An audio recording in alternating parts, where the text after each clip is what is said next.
So welcome, Michelle, and just very excited to talk today about Peanut. Just looking back at when you started Peanut, what was the need that you identified?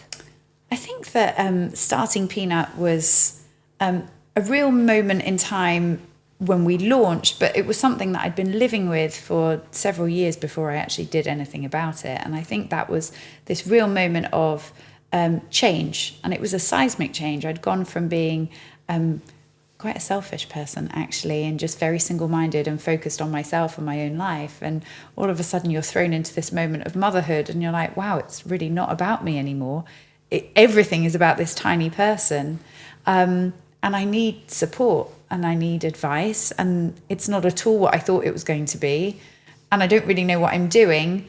And so who do I ask? Because if you don't have girlfriends who are going through it at the same time as you, if you don't have siblings or someone to share it with, that's quite hard. And that's quite a moment of feeling like culture shock, complete shock. So I think I was like oscillating between being in complete shock and having like lots of hormones postpartum and feeling like this, trying to get used to this new version of me, and then just really feeling like there has to be a better way or a better solution to address all of these feelings of not knowing what I'm doing, feeling lonely, feeling like this is a new person, and trying to accommodate all of that. But I didn't do anything with it for 2.5 years, but I lived every day of it.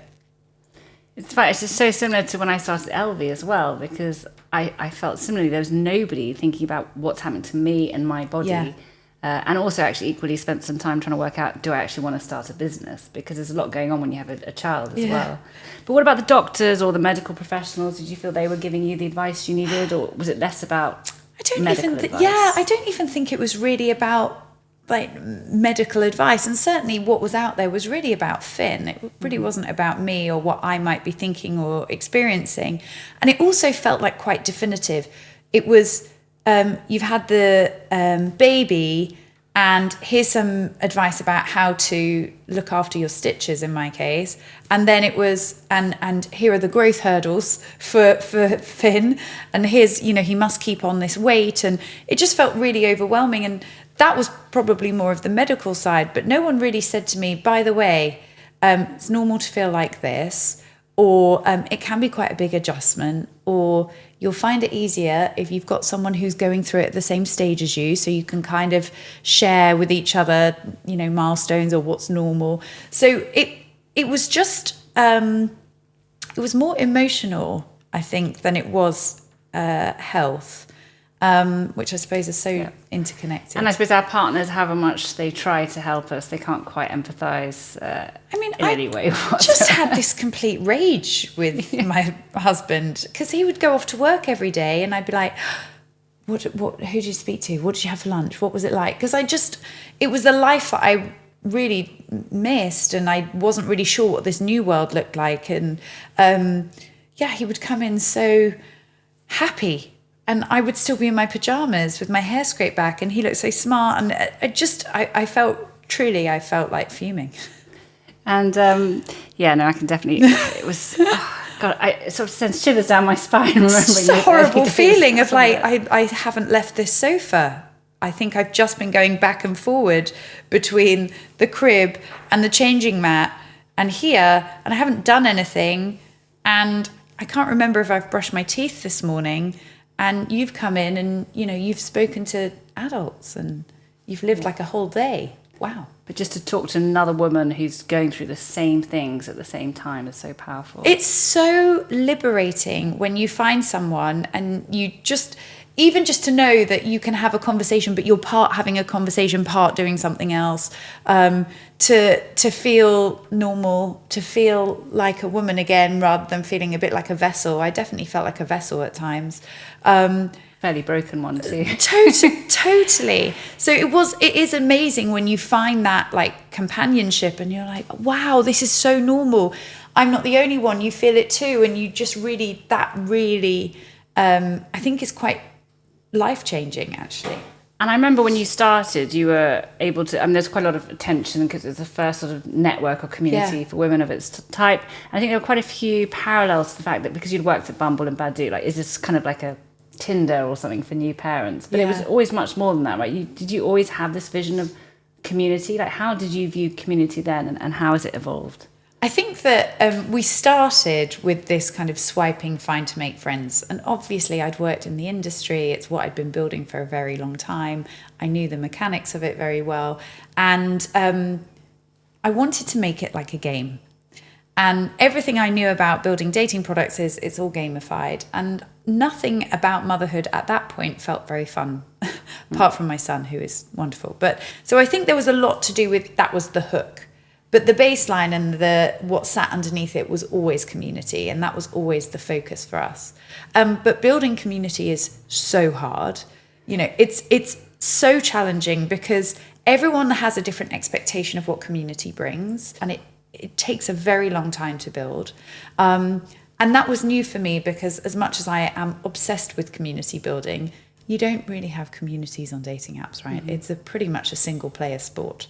So we were really thinking about how to bring groups together, group dynamics. What is it that makes you connect or resonate with people in a group environment that you might not connect with them ordinarily?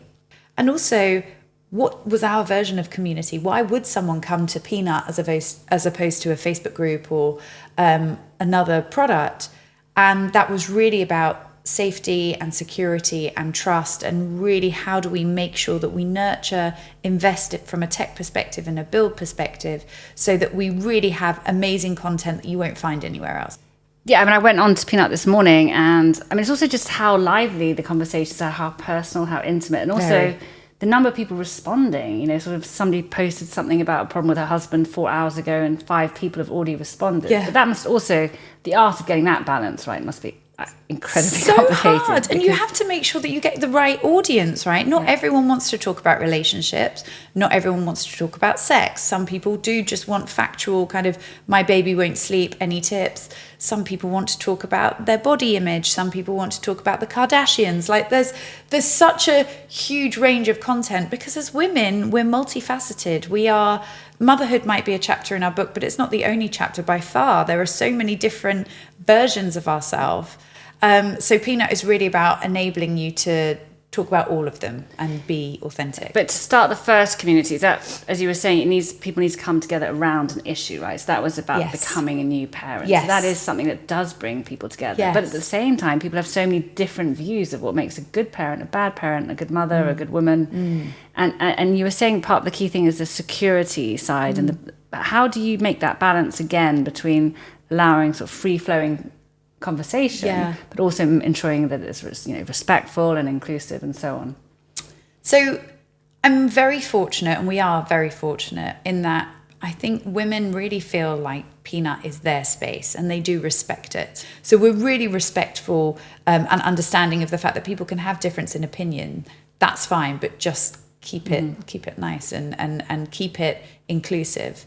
There are topics that are very divisive and they still have a place on Peanut. There are topics that are dangerous and they don't have a place. So we don't allow any conversation around anti-vax, for example. And that we're very clear on that. We obviously don't allow any content that is hateful, and that might be in terms of race or homophobic or anything that we would consider to make women feel that they are disrespected or in danger in any way. It's not permitted. So take a topic that's divisive, but you probably would talk about because it's to do with reproductive rights, to access to abortion services. Is that something that you would discuss on the Peanut platform? And how would you deal with an issue where you've got women who will just have polar opposite views and be quite entrenched within those views? At the moment of Roe and Wade, and when that decision was overturned, and there were a lot of women who flocked to Peanut to talk about it. Right. Because at that moment, where could they go and have that conversation? You're not going to Twitter Spaces. You're not going to, your Facebook group. You want to go to other women and you want to say, what's happening? What does this mean now? What does it mean for our future? What does it mean for our children? Like, where does that sit? And we have a lot of women on Peanut who are pro-choice and we have women who are pro-life. And so we have something called Peanut Pods, which is live audio. And there was a huge live audio session about it. And women came in and they discussed it. And there were women who were pro-life and spoke about their views. It was very respectful. And lots of the women who are pro-choice were talking about why they were concerned and what this meant. But we can't be foolproof, and there will be arguments and there will be differences in opinion. I think it's about how we handle it. So you're saying in the light of Roe versus Wade, people flocked to peanuts. Is it sometimes that during specific shock moments in society or in history that people have more of a need for community? So, for example, COVID. What happened during COVID? How is it linked to loneliness and what's happening in the world? I mean, COVID was just the most extraordinary moment for us. We just closed a fundraising round, and I think we went into lockdown the next week. So it was really this most extraordinary time where I'd been talking to my team saying, we're going to be back in the office tomorrow, don't worry, you know. And we closed the round, I think the Monday we went into lockdown, and it was just this most surreal time. Peanut at that moment and the messaging around Peanut was very much about finding friends. Well, now you couldn't find friends, right? And even if you could, was that meeting people in real life? And now and even if you could, you didn't want to. And the thing about Peanut, which I always find really fascinating, is a lot of women who meet on Peanut never meet in real life, and some women do. And I don't mind which you do. I just want you to find connection. I want you to have that relationship with someone. So as soon as COVID hit, it was no longer about finding that one-to-one friendship or connectivity. It was about being in groups. We had to create specific COVID groups where women could share information. You had specific US and UK, because obviously that was a very big divide. What was happening here and how we were dealing with it was very different to the States. We had state-by-state groups because each state was dealing with it differently. So it was fascinating. Women wanted to be together. They wanted to connect with each other. They wanted to share. They wanted to live a lot of their day together. So it's when we built live audio, actually, because women wanted to talk to each other. Part of what you're saying is an assumption that there's a lot of loneliness going on, right? So they needed this connection, which actually brings me to the question of, I know you've now going to different life stages, but I think particularly for the elderly, right? Women over the age of 60, there's a lot of single women and a lot of isolation. Do you see Peanut extending all the way up to kind of... So obviously, the wider vision is that we should be supporting women across all life stages. We should have young women, we should have older women. We, as women, experience these key kind of seismic moments, and we need to find support. We want to find other women who are experiencing what we are. We want to share. Women are the original influencers. Before there was an influencer, there was a woman in a village or a town who could make or break a business. She could matchmake. She could do it all. That's what we were doing. And so it's really just giving a version of that in a new guise and new environment. And of course, we want to serve all women. And the issues we're dealing with are global issues. These are not specific to the US or the UK. These are issues which are affecting women globally.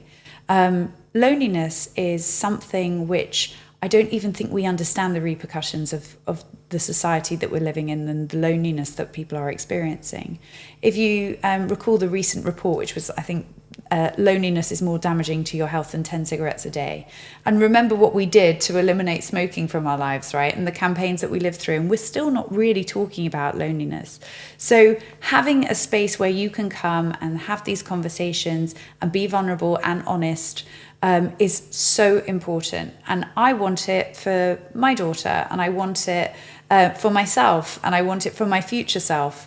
So we do want to be a cross-generational product, but we also want to be a global product, I think. So is loneliness in some ways an increasingly modern phenomenon? I think it is. I think that if you think about how we used to live 50, 100 years ago, we were living in very tight communities because we were living where we grew up. You lived next door to your mum and round the corner from your sister. And that's how we grew. We grew together. You raised children together.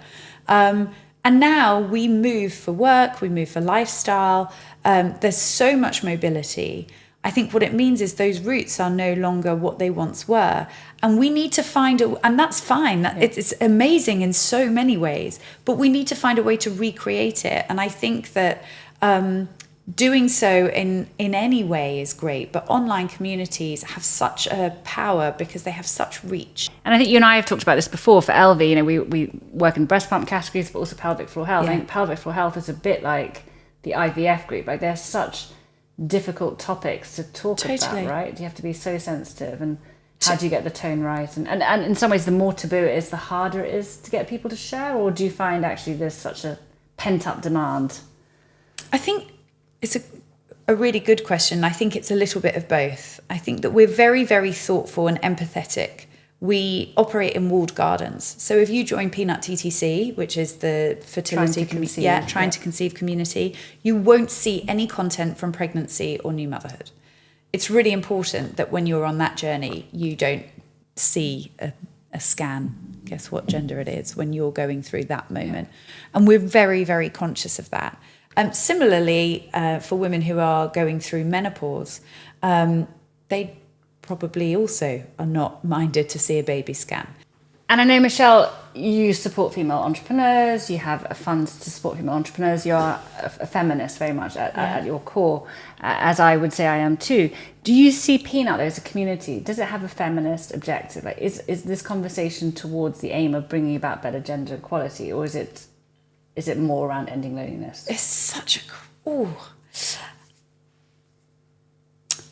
Obviously, I believe that Peanut is about equality at its heart, because all we're trying to do is legitimize conversations that women want to have. And until we legitimize their conversations, how can we ever get to equality?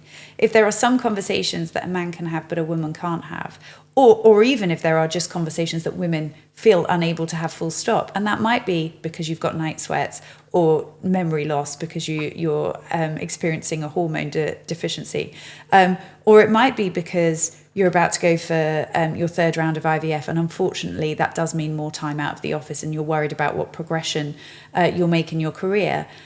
Those are conversations which are very specifically related to womanhood. And it's only by enabling women to have those conversations openly, safely but openly, that we can actually get to equality. So I do hope it's making a move towards equality. Loneliness is obviously just a huge part of it. It's where it came from. It's still the core hook of why many women come to Peanut. If I told you can join a social network for women, you might be like, I don't know if I really need that. But if I tell you can come and join this product and millions of women are going to be talking about the same issues you might be experiencing, or you might be able to find someone who's tracking at the same point as you, well, that's much more compelling. But I suppose looking at then, if it is as a feminist objective to it, I mean, how do you deal with issues around intersectionality? Yeah. Peanut is very much about inclusion, and we intentionally say women, not female, right? I'm not interested about your sex. I'm interested in, are you a woman? And we appreciate and we're very aware of the fact that there are many groups in society who feel marginalised, who feel unsupported, who feel underrepresented and not listened to, and they also need safe spaces. But I can't do everything. So we have to do something really well.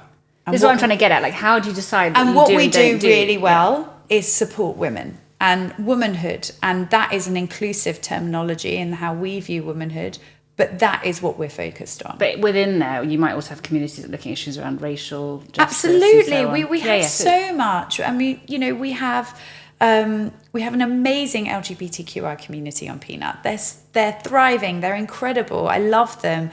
I love how candid they are. They're really funny. One of my the funniest groups.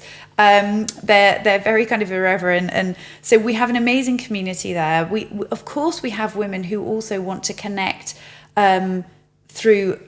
It might be religion. It might be trying to take on social injustice or social impact matters. Like, of course, there's all of that because we're women. We're problem solvers. We want to make things better. We're not just women. We're and. Correct. Yeah. So then the obvious next question is then what about men? Do men need their own community? Do we need a community which brings them together? Do I think that I am the right person to solve these issues for men? I do not.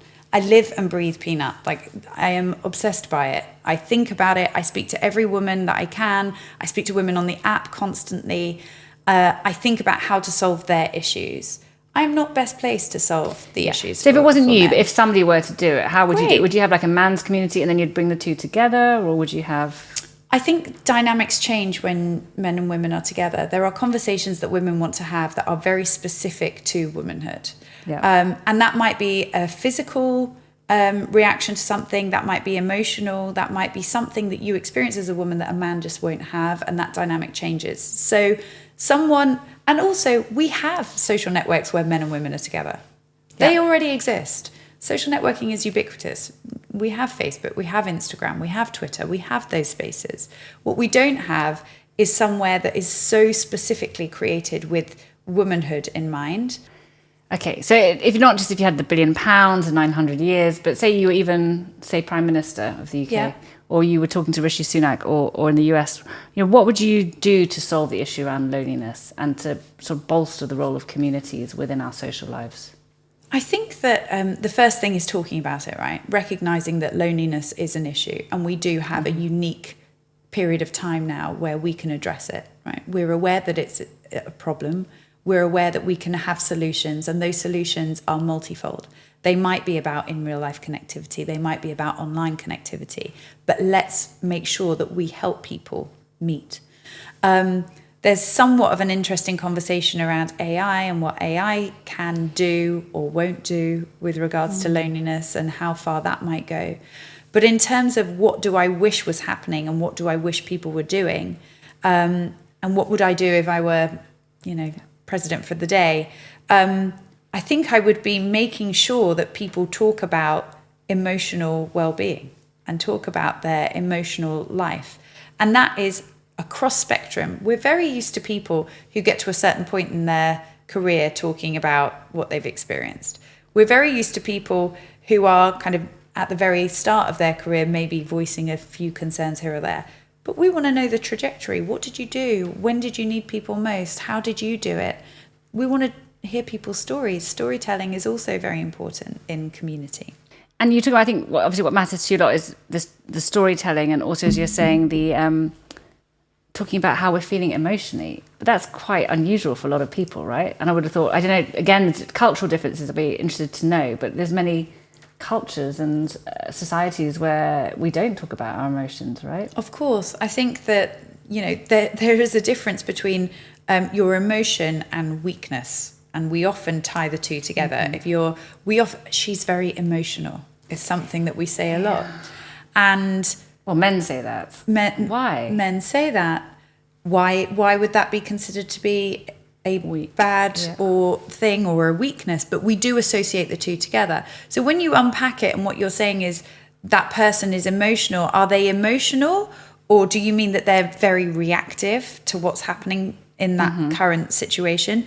Do you mean that they cry or they shout or they laugh? What do you mean by emotional? Because actually talking about one's emotions doesn't have to be any of those things. It doesn't have to be so extreme. And it's right, you're saying, so women, you're saying when they're at a particular point in their career, they're suddenly supposed to talk about it again. You're talking about more about the vulnerability side, because I find that myself too. Like suddenly when you're successful, people want to relate to you. So we need to start talking about our failings and vulnerabilities and so on. And it's much easier to do it, right? Because it's from a position of strength. Who wants to talk about that when you're fundraising for your very first round? Yeah. No one. Of course they don't. In the same way that I will often now talk about mistakes I've made, things that I wish I could do differently, bad conversations that I've had, but I never spoke about them at the time because I was just like, I can't address it and I can't speak about it. Yeah, and there's also something, I don't know what kind of person you are, but when I think about myself, because we talk about failure, and the podcast is called Skin Like a Rhino, it's about how we build that resilience. But there is something, when we want to succeed all the time and you do fail, it eats away at you. Like, I actually find it quite hard to talk about it. The real failure, it's not the stuff I tell the journalists. Yeah. Real failure, by the way, is something that I've never been told how to fail, right? And this is really important. Throughout my schooling, and, I was pushed very hard by my mum to work hard at school. And the only way I understood to work hard was to get the grades. And if you didn't get the grades, it was crushing in every sense, because my mum was going to come down on me like a ton of bricks, and I would feel like I hadn't, performed in my best way. But that was the only way I knew you have to get the grade. And there was no way to think about failing until actually I started working so closely with engineers. And I'm so interested, my CTO is an amazing example. I'm so interested in how he deals with everything, breaking on a Friday night at 9 p.m. and me being on the phone to him because our servers have crashed or whatever it might be. I'm so interested in his attitude towards what I consider to be failure, because he really doesn't see it like that. He just sees it as learning to the next. He really does. And I ask him about it a lot because I'm so fascinated by it. And he really does just have this attitude of, it's how you get to the right answer. I do. A sort of kind of objective problem solving. Yes. And really... Do you think he's like that on himself, though? I do. I think he's really, really bemused by my reactions to things. I think he thinks that, I overthink, and I think he thinks that it's fine. This is just the way it will go until we get to the right point. Yeah, but that's also why we're the founders. We need to be a bit paranoid and looking around sure. the corner, right? But no, I do agree with you. I'm the same as you, right? You push yourself so hard. But I realised it's not even so much about failure, but also just about... somebody once said to me, you're a perfectionist. You're never going to be happy if you're a perfectionist. I was like, no, I'm not a perfectionist. I do the 80-20 and all this stuff. But I realised I always hold myself up to such a high expectation. And so you're never really happy. And I think within society, on women as well, and as we know, you see this all the time in the peanut community, expectations around career and even expectations of parenthood seem to have escalated. It's completely unrealistic. It's so awful to think about who we now have to be. And I had this conversation last week. We expect so much of women now, societally. Economically, we have to contribute. We also must progress in our career. We also must run our household. We also must have a family or something representing family. And we also must be carers to our elderly, wider family. And we have to look good. And you have to look good. Try not to age. Try not to talk about, anything that's uncomfortable, menopause, sweating, try not to have that. We have to do all of those things. And it's completely bonkers because you're leaning in so far. My nose is this close to the floor. I can't lean in any further. And that was surely never the intention without an infrastructure to support us. Well, that's, I suppose, the feminist movement and all the positive things that's happening so quickly. We've still got a long way to go. But to your point about infrastructure, it's just not there. Our society in the UK, the US are not designed to deal with working parents. The fact that so many women drop out of work because they can't afford the childcare. You can't afford childcare. You can't afford to be the parent you're expected to be, even within schooling systems often. You're reliant on schooling systems to be your childcare, which is not what they were ever built to do. They were built to educate, not to be childcare solutions. Yeah. So we don't have enough wraparound cover. You can't drop your child off, in most cases, early and pick them up later than school hours in most people's lives. So you're therefore scrambling around trying to find out another solution, work out who can take your child. It doesn't work. We're not. If you take it to the logical conclusion, because you've basically got two people who are both supposed to have these amazing careers, and then we're also supposed to be really hands-on parents. It's just there's not enough hours in the day, right? So surely something's also got to give more on the men's side, right? We need to have, even in the US, moving from discussions around maternity leave, moving to shared co-parenting leave, right? I think that parental leave generally has got a long way to go, and we've made great progress here. And we have concepts around shared parental leave, and that's good. It's great. But there's still a huge issue, particularly in the US, around the speed with which we expect women to go back to work. It is I find it terrifying.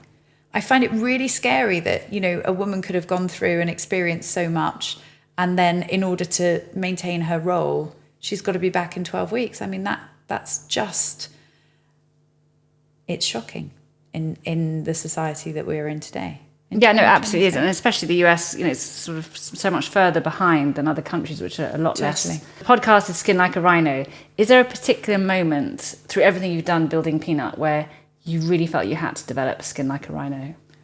Oh, I mean... Well, so many. So many. I don't even know where to start because there are so many. At every turn, I've had a moment. And what felt really end of the world then feels like a normal day now. I remember we were a few months into Peanut. I mean, this is such a silly one, but it's a good example of it. We were a few months into Peanut, and we were about to be featured on the App Store in the US for the new App Store. So we were like the first app on the Meet the Developer on the new App Store. And we'd had all these like top secret calls with Apple, and it was unbelievable. I felt like I was living in a spy movie. And people, you'd get like this unknown number and you'd answer it and they'd be like, so and so is joining the call, and they'd be like, okay, so you can't tell I couldn't tell my team, I couldn't tell anyone. And it still had to go through the normal Apple approval processes, and it got rejected at the 11th hour because one of our little stickers that we'd made said OSH1T as a little sticker that I could send to you, right? Which is fine because that's what women say. But at the time, understandably, Apple probably didn't really want that as their number one app that they had. It was fun. It was so minor. It was a very short period of time to take it out, resubmit, and get the reapproval. But the anxiety and the pressure and oh my God, I'm going to lose the biggest opportunity of my entire career, and Tim Cook's not going to talk about Peanut, and all of the things that I was imagining would come.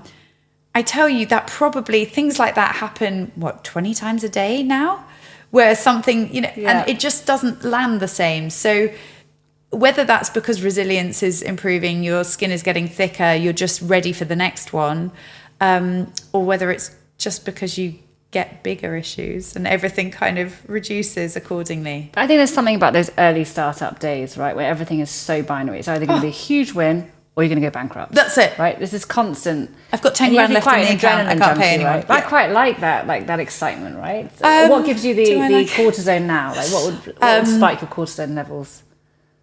I mean, yesterday, and this is not the same thing, but this is truly where I get really excited.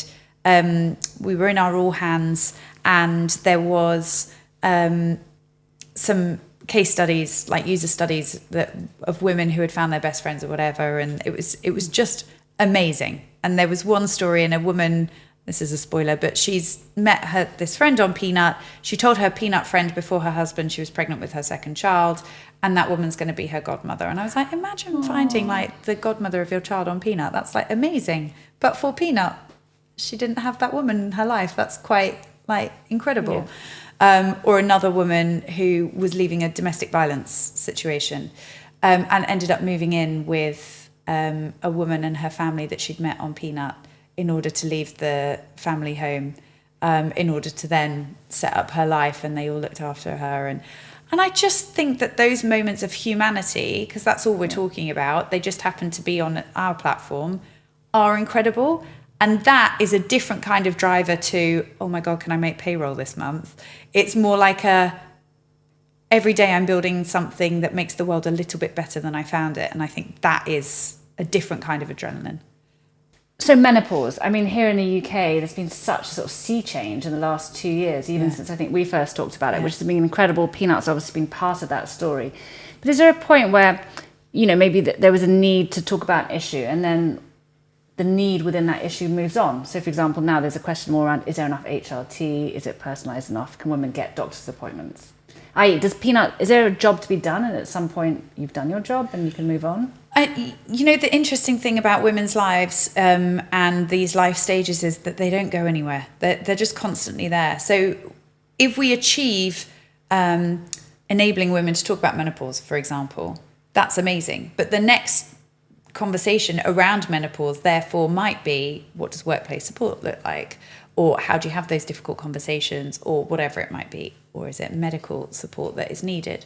As soon as women are able to start talking about the fact that they are fed up with medical terminology, which feels like it's cloaked in failure, and you know, we want to work on that. And we did a whole big piece around the renaming revolution and changing some of those terrible terms like ovarian failure, and really changing how the medical profession sees the terms it's using for women. Well, that's great. If we get that change, that's great. There's so much more to be done. If going back to your earlier question around feminism, if we're just trying to get to equality, we're still so far from that I think that it's constantly an evolving conversation. If we get a win, if we get to legitimize a conversation, if we get to eradicate people calling it a geriatric pregnancy from age 35, That's then one of my pet hates, that one. Yeah. It's terrible. But if we can be involved in changing that, then it's on to the next. The next one from that was around, okay, well, how do we include and get better representation in medical illustrations? Why is it always a slim, able-bodied white woman that is depicted in any medical illustration you see? And we did an entire royalty-free license of inclusive images that had different skin tones, they had body hair, they had stretch marks, they had different sizes and shapes, and that was really important because we want every woman to feel seen. So I think it's just always on to the next. We're very fortunate that we happen to know what the next issue is because women are talking about it. When I told you I was doing menopause, you were like, that's so interesting. Why? And it was because women were talking about it on Peanut. It wasn't because, you know, I was like, that's the next thing. It was because these women were saying, you know what, I think I've got short-term memory loss. Do you think I've got early onset dementia? And another woman saying, no, have you had your hormone levels checked? It sounds like perimenopause to me. So we already know what issues are kind of bubbling under because women are talking about them. You've got this amazing platform. It's a social barometer. You're also running campaigns. I mean, clearly, the next question also, to what extent will it evolve, not just for deepening the community for women, but all the sort of adjacencies that you could delve into? For example, you just mentioned hormone testing. If women needed that, you could provide add-on services. Do you see it going beyond being a community, or is it important to save it as a safe place as a community only? There are so many avenues. It's very tempting, right? And we get a lot of inbound where people think about us as a distribution channel or as an insights channel. And of course, we have all of that. But at the core of where my expertise lies, certainly for as long as I'm at the head of Peanut, my expertise is in building community. And that's kind of where I see we are leading the way. There are other people who might be better at doing distribution. There are other people who might be better at other parts of it. But I defy anyone to be as obsessed with community as I am. Well, whatever you're doing, Michelle, you're doing a great job. So thank you so much for joining us on the podcast. Thank you for having me.